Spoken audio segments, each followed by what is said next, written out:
Alhamdulillah, wassalatu wassalamu ala rasulillah. And continuing where we left off regarding Kitaab Tawhid, chapter 40, started to begin with like an introduction regarding matters related to Allah's names and attributes.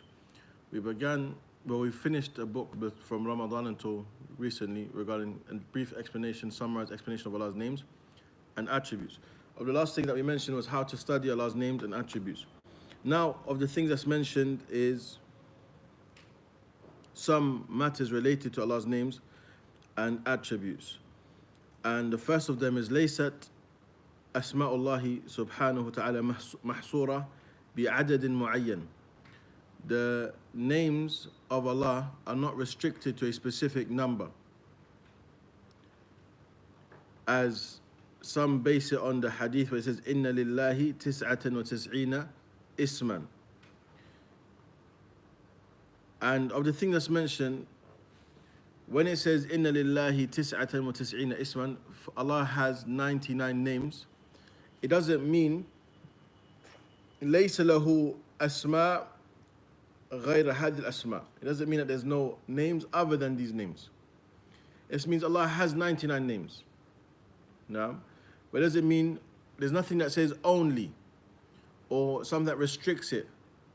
No? Like innama or faqat or la yazid ala tis'a wa tis'in. Nothing like this.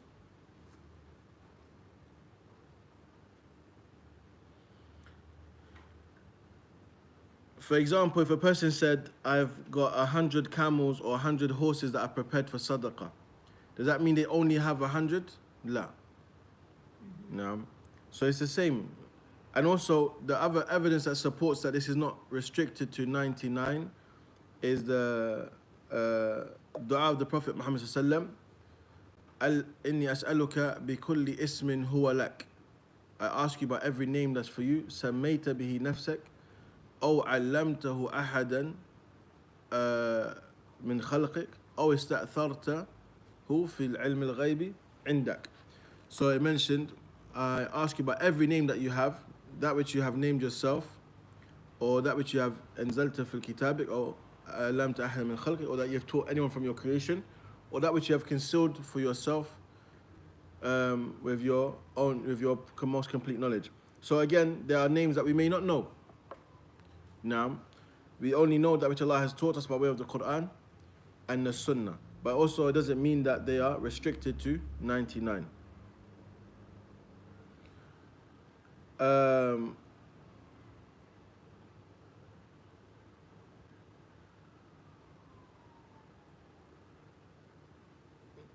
Also, Allah's names and attributes are not only are they names, but they're also descriptions, attributes of Allah subhanahu wa ta'ala. For example, some would say Allah has a name, but they don't attribute the attribute that comes from it to Allah subhanahu wa ta'ala. La. Rather, Allah has names and He has attributes. Sifat, awsaf, attributes, attributes. Yeah. So, for example, Allah Ar-Rahman, wa yusaf bil-Rahma. Allah is Ar-Rahman, and He's described with having Ar-Rahma. The action of Rahma, the attribute of mercy, is ascribed to Allah subhanahu wa ta'ala. We don't say Allah is Ar-Rahman, that's just a name, but He doesn't have the action of Rahma, the description of mercy. La.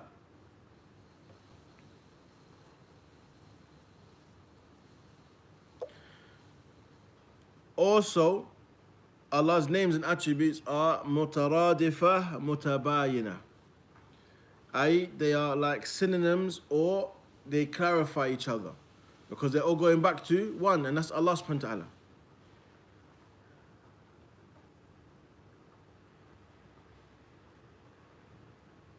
For example, السميع البصير الحكيم كلها تدل على مسمى واحد.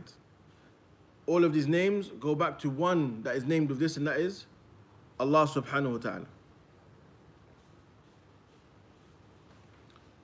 Mutabayina, they clarify each other. For example, Al-Hakim laysa ma'na al-Basir or al-Sami'.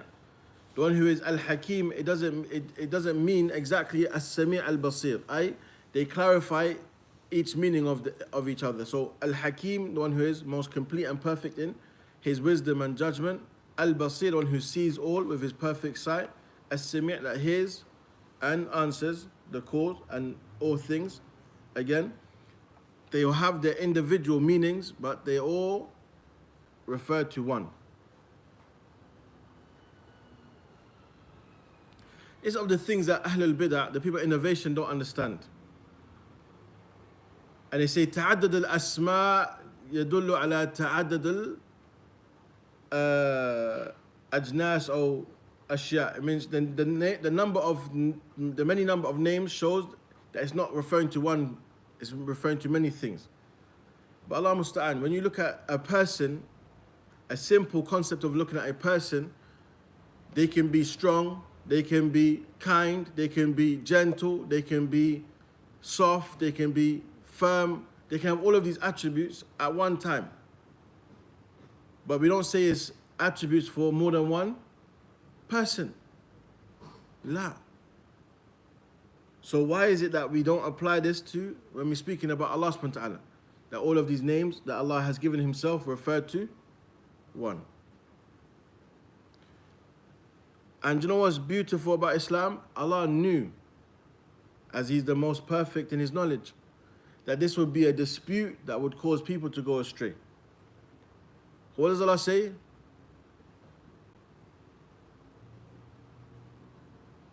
قُلِ ادْعُوا اللَّهَ أَوِ ادْعُوا الرَّحْمَنَ أَيًّمَّا تَدْعُوا فَلَهُ الْأَسْمَاءُ الْحُسْنَى. Allah says, قُلِ ادْعُوا اللَّهَ أَوِ ادْعُوا الرَّحْمَنَ. Say, call upon Allah or call upon Ar-Rahman. Either of those that you call upon, either Allah or Ar-Rahman, فَلَهُ الْأَسْمَاءُ الْحُسْنَى. He has the best names. So either you say Allah or you say Ya Ar-Rahman, you're still calling upon Allah subhanahu wa ta'ala. So Allah affirms, whichever one you say of Allah's names and attributes, you're calling upon Allah. As Allah mentions, وَلِلَّهِ الْأَسْمَاءُ الْحُسْنَى فَدُعُوهُ بِهَا. Allah has the best names and attributes, so call upon Him with them.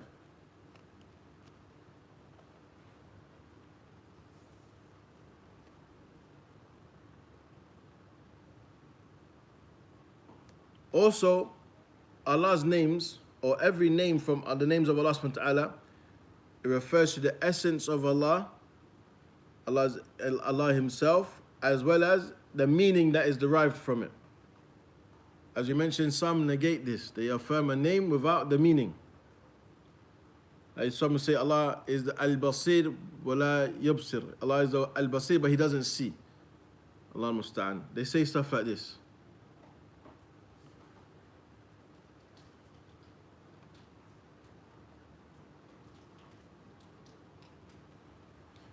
And the issue that they make, the mistake that they fall into, is when they say you're not supposed to compare between the creation. But when we say Allah sees and hears, and we hear and we see, is our hearing and seeing the same as Allah? La. Allah's hearing and seeing is perfect. And it's not possible for us to comprehend this reality in a way as befitting to His Majesty. As for our seeing, it comes with blur, deficiency, and weakness. It's not perfect. We can't see everything. And that's why Allah says, لَيْسَ كَمِثْلِهِ شَيْءٍ. There's nothing like to Him. لَيْسَ لَهُ مَثِيلٌ. They're never going to be the same. But Allah sees, we see. However, Allah's sight is perfect in a way that's befitting to His Majesty.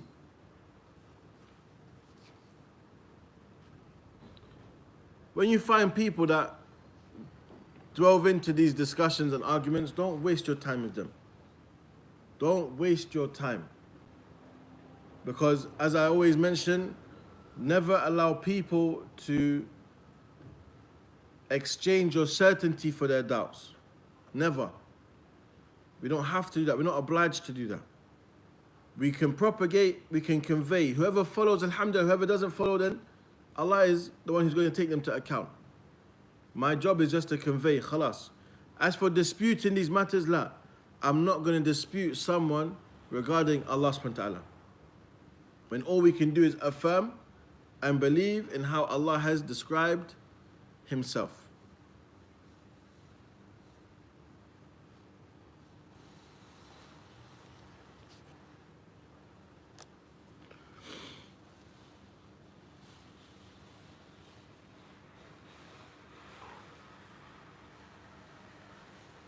Of the things also to bear in mind, as-sifatu awsa'u min al-asma. The attributes are more vast than the names. From the names, from all of Allah's names, it consists of an attribute, but not every attribute is derived from it a name of Allah subhanahu wa ta'ala. For example, Allah subhanahu wa ta'ala wasafa nafsahu bil kalam. Allah described Himself that He speaks. But we don't say from Allah's names is al-mutakallim, the speaker. Why? Because Allah did not give Himself that name. Also, from the things that we are to understand with Allah's names and attributes, some things are referred to as Allah as any khabarun anhu, as a means of informing us about Allah subhanahu wa ta'ala. For example, if we say man is-shari', who is the legislator? Allah subhanahu wa ta'ala. ولكن هل من أسمائه, is it from His names that He is الشارع? لا. الحكيم. نعم. مدبر. So you have names that Allah has given Himself that the matter of legislation comes under. But if I say الشارع هو Allah, the legislator is Allah, I'm not saying this is Allah's name. This is a khabar, this is news about Allah subhanahu wa ta'ala. So those are matters that we understand regarding Allah's names and attributes. The first evidence the author rahimahullah mentions, الدليل الأول قول الله تعالى وهم يكفرون بالرحمن, and they disbelieve in Ar-Rahman.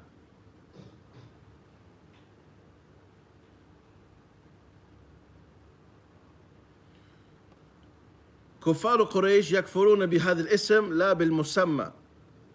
So of the things that's mentioned, they disbelieved in this name, they rejected this name, not the one who it refers to. When Allah mentions the Quran, لَإِن سَأَلْتُهُم مِّنْ خَلَقَ السَّمَاوَاتِ وَالْأَرْضِ لَيَقُولُنَّ اللَّهِ. When you ask them who created the heavens and the earth, they're going to say Allah subhanahu wa ta'ala. فَهُمْ يُقِرُّونَ, they affirm the one who is being named this, but they reject that name. They reject the name.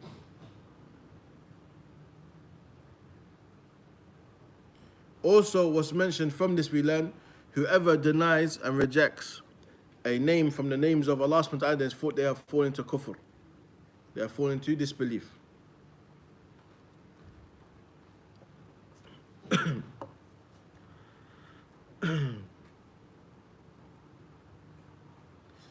And the next evidence that he mentions is a beautiful principle that I advise us all to hold firmly onto. And it's in relation to what I just mentioned. دليل الثاني في صحيح البخاري قال علي رضي الله عنه حدث الناس بما يعرفون أتريدون أن يكذب الله ورسوله. Speak to the people with that which they can comprehend, with that which they understand. Do you want them to deny Allah and His Messenger? This has been so important for the last 15 years plus in the da'wah of the Sunnah Salafiyah in the West. You have someone who becomes Muslim a week ago and they go to a masjid upon the Sunnah, and the first thing they tell these people, don't go this place, don't go that place. Why? They are people of innovation. They're not talking about innovators, they're talking about people of the Sunnah who don't agree with them. But then they'll say it's okay to pray in the actual masjid of Ahlul Bid'ah, clear. Allah al-Musta'an. So what happens to these people? إِلَّا مَنْ رَحِمَ Allah.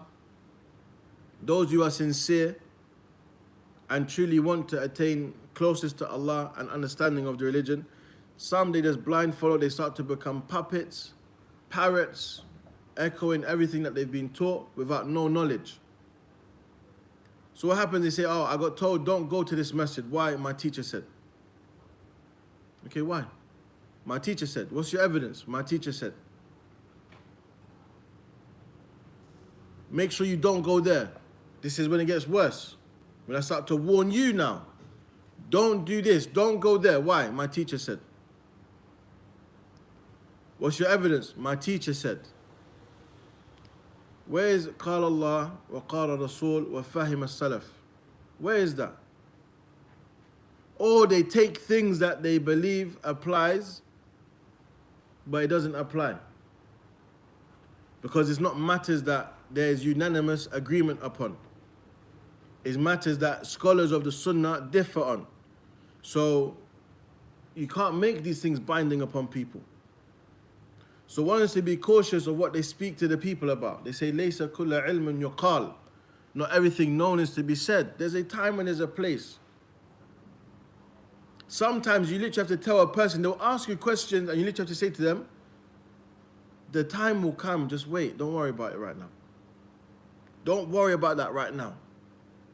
And I remember elders, they said similar things to me. I asked them certain questions, they said, just wait a bit, it's too early to ask that thing. Because you're not going to understand it. You have to have principle first. When you have that firm belief based upon knowledge, then you will understand things of difference.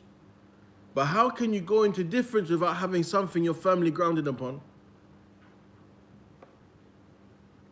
And they used to test teachers. They say, what do you believe about Iman? We've studied Iman. We know what Iman is now. We know what it means. What's the definition of Iman? But they will go to everyone. They haven't studied it, but they're going, let's just see what the answer that they give. Anyone who studies Arabic language and studies in Arabic would have heard the khams nunat, the 5 noons, when it comes to the definition of Iman. But a person who hasn't studied, they'll be amazed by this. Oh my, he said it with 5 noons. Did you hear how he described Iman? As if he brought it up himself. No, this is from the words of the scholars, Ahl al-Ilm. You see? So they get amazed by how a person talks, the definitions they give, the way they use the language, rather than the substance of what's being said. Look at the evidence. Listen to what is being said, not how it's being said. Because sometimes you become attached to the spokesperson or the way they speak rather than that which they're actually saying. When sometimes you hear people, they're sharing talks, sharing speakers. When you listen to the whole talk, they never said Allah said and the Messenger said. Not once. But mashallah, this person's got so much knowledge. Allahumma barak, they move my iman. This is the problem we have today. And the Prophet said, Inna fil bayani la sihra.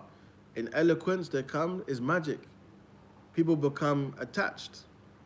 Look at these people, Nation of Islam, for example. Nation of Islam, obviously we have to take into context the struggle of the black community in the Western societies going through slavery and the likes. And then you have people that speak to gain rights. But this person now, the other day, I saw a video, what's he saying? They attribute themselves to Islam, but he says, I'm a Christian. Am I going to say he's a Muslim? He said, I'm a Christian, and he said, every human being is Muslim. Because Islam belongs to the people. Where do we get this from? You see? But people be like, he's such a good speaker. We was waiting for him just to say something like this. Man says he's a Christian, but he attributes himself to Islam. They have nothing to do with Islam. They have never actually entered into Islam in the first time. That's why we say they're the nation of kufr. They're not the nation of Islam. Nation of kufr. It's important.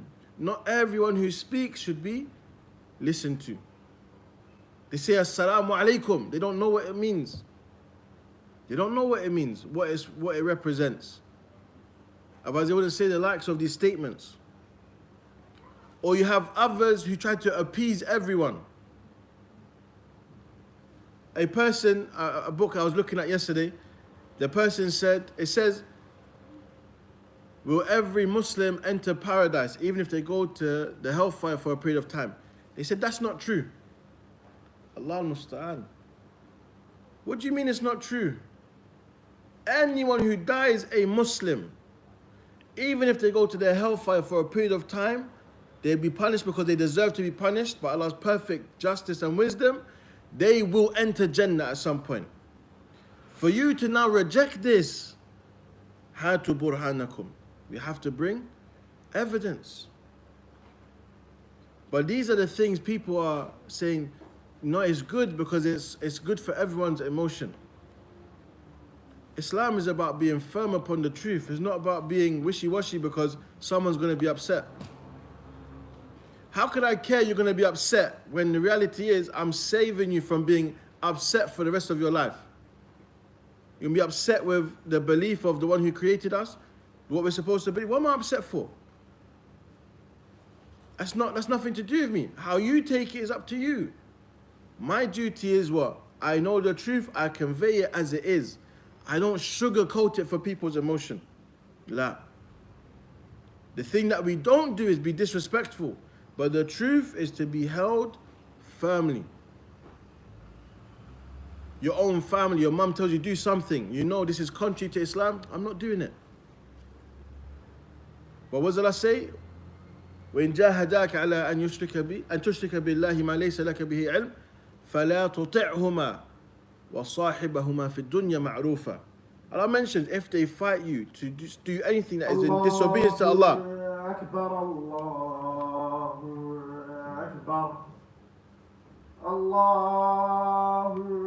أكبر الله أشهد أن لا إله إلا الله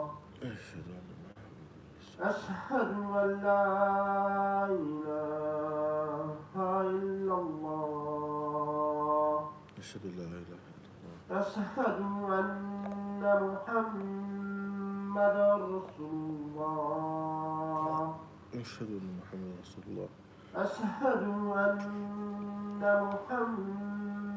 محمدا رسول الله أشهد أن محمدا رسول الله حي على الصلاة لا حول ولا قوة إلا بالله حي على الصلاة لا حول ولا قوة إلا بالله حي على الفلاح لا حول ولا قوة إلا بالله حي على الفلاح الله أكبر الله أكبر لا إله إلا الله لا إله.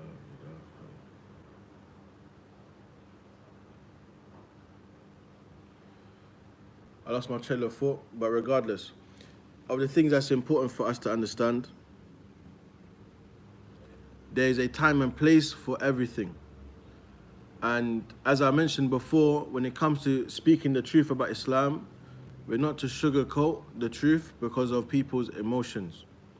And that's what you find people doing today. And when you actually look at why they're doing it, because they benefit from it. There's a worldly benefit attached to it. And when the masjid is doing it, for example, it's because they may find they get government support and the likes. La, we don't need this. As I mentioned, there's a difference between speaking the truth and being disrespectful. There's a major difference. And there's no guilt, because when I have a position based on divine law, divine revelation, what am I to feel guilty for? I'm only speaking for what I've affirmed to be the truth that I believe. That's it. Has it changed for the last 1400 years? No. The people have changed. I'm not changing. And that's the reality. You see. But again, and that's why this point of speaking to people of that which they can comprehend. There are things we understand because Allah made it clear for us. The fact we have Iman, we don't even have doubt. But when you're speaking to someone who doesn't have Islam, what's going to happen? They're going to only speak of whim and desire. And that whim and desire doesn't speak on behalf of mankind, it speaks on behalf of that individual alone. So what are we going to waste our time with attacking desires? La. Rather, we call people to the universal purpose that Allah has created us for, to worship Him. Nothing else. You see? A person says, but my worship is how I worship. Where did you get that from though? From where did you get that you worship Allah in this way? And that He actually wants you to do that? And that He accepts it from you, that He's pleased with this? Where did you get that from?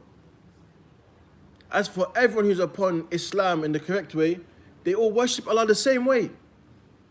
Why? Because Allah has told us how He wants to be worshipped. That's why when you look at the ways of those who are upon other than Islam, what do? Their acts of worship change every 5 years. Every 5 years they change. Their songs of prayer, as they say, is becoming rap, is becoming drill. Anything to attract the masses. No authenticity. They make it up as they go along. Are we supposed to be like them? La. Islam honored mankind with knowledge. But the people choose to be ignorant. Some will say ignorance is bliss. La, it's not a good thing. Ignorance is for the low people. A person wants to excel, they have to attain knowledge. But when they attain knowledge, are they the same as everyone else? Do they behave and speak like the ignorant? No. They start to speak and act in accordance to knowledge. And a part of knowledge, when you attain knowledge, you attain wisdom. And the key thing that we mentioned in this hadith, speak to people that which they can comprehend. What is the results when you don't do this? Do you want them to deny Allah and His Messenger? Wallahi, I witnessed people rejecting hadith of the Prophet Muhammad ﷺ in matters that were clear as day. So imagine about things that they can't comprehend. Imagine about matters that need knowledge, that need to be studied, that the general masses don't know. This comes with knowledge. A person has wisdom. And also you consult teachers.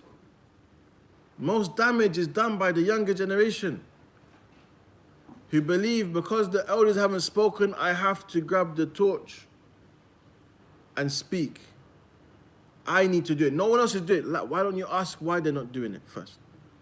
Find out why no one has spoke about a specific issue.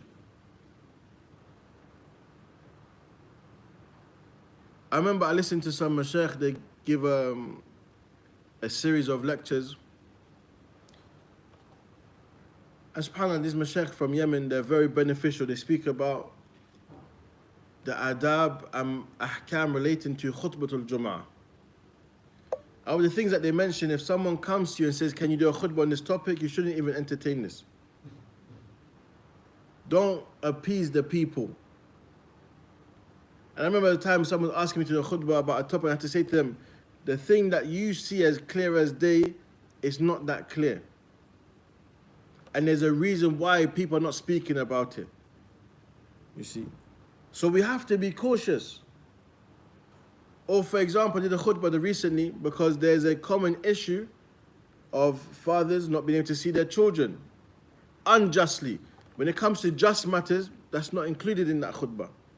Those who do it unjustly. Someone comes to me and says, you need to do a khutbah about the brothers. I say, okay, tell me what's happening. What's happening for me to address it? It's not tick for tack. Don't fall into the Western argument. That's their discourse, it's not ours. It's not about, oh, but you spoke about this, now you have to speak. It's not an attack on women. It's an advice to those who are doing something wrong. which is in Islam, cutting what? Family ties. Who's doing it right now? If it becomes a common issue that the men are doing it, then they will be addressed. But again, what do you find? If you go to appease the people, you will lose sincerity. You will lose ikhlas. Because no longer for Allah subhanahu wa ta'ala. It's not longer what do you think benefits the people, it's what do the people want to hear. It's not about desires. That's why you find people get bored of hearing Tawheed. In last night's lesson, for me personally, even though I was teaching that lesson, it was, for me, the biggest lesson in the importance of learning Tawheed. Because when you know about Allah subhanahu wa ta'ala, everything else makes sense. Everything else makes sense. Because that is the core foundation.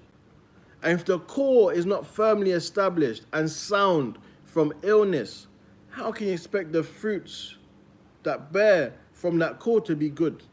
No way.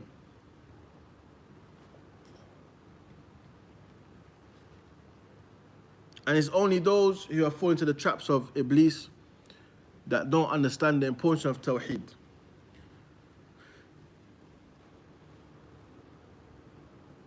Because everything in Islam goes back to this. Everything in Islam goes back to Tawheed. All of the acts of worship, all of the mu'amalat, everything goes back to Tawheed.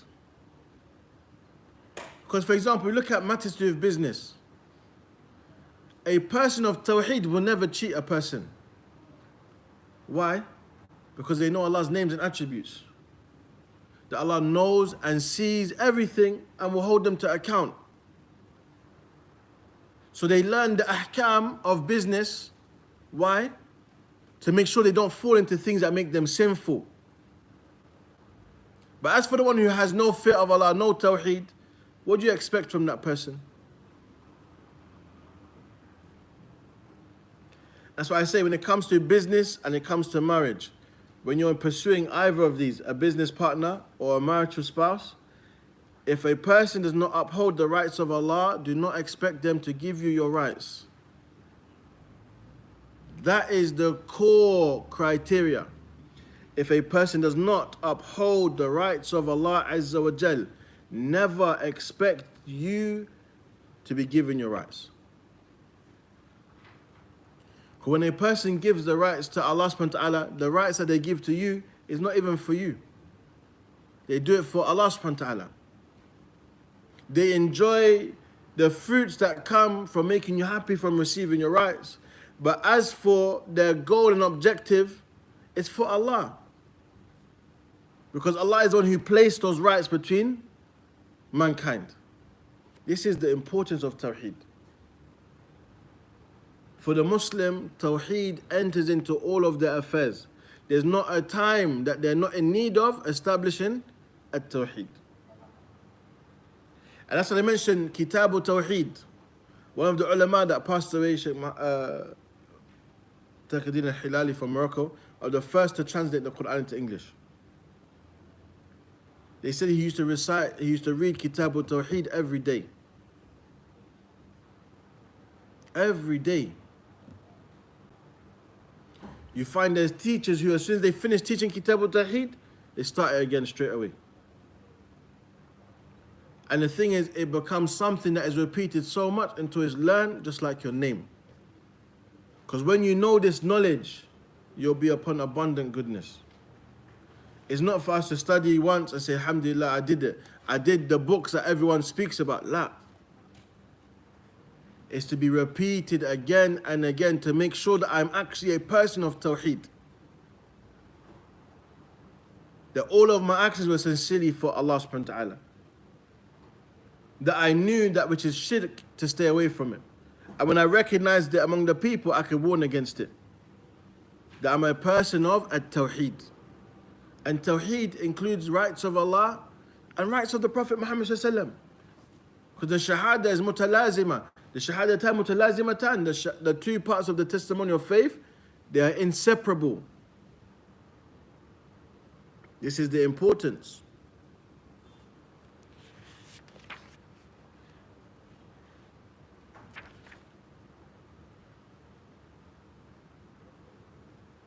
And that's why it's important from the conditions of a da'wah, as you mentioned in Surah Thalatha a while ago, the person who's a caller to Allah, the person who's a teacher, the person who represents Islam in the public spectrum, they have to understand the condition of the people they're teaching.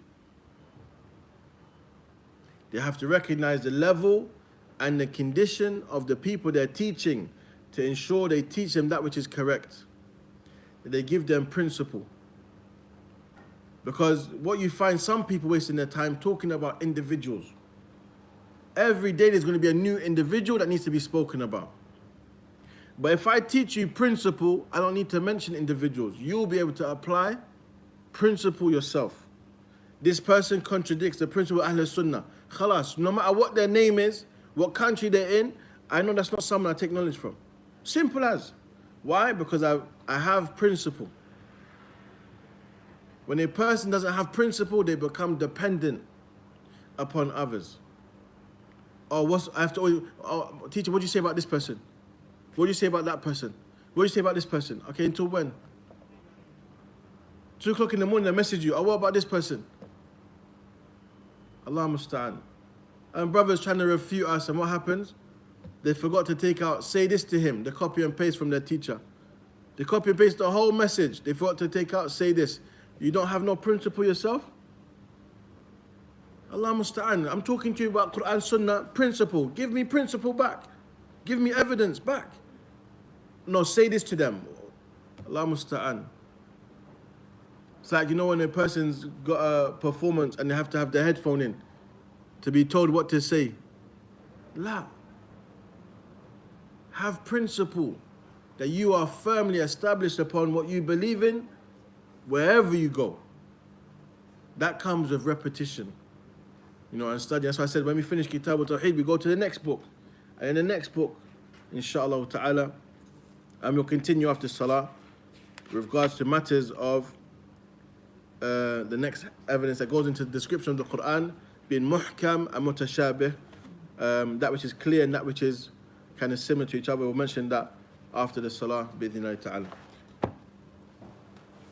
So after Salah we continue, inshallah. Assalamu alaikum wa rahmatullahi wa barakatuh.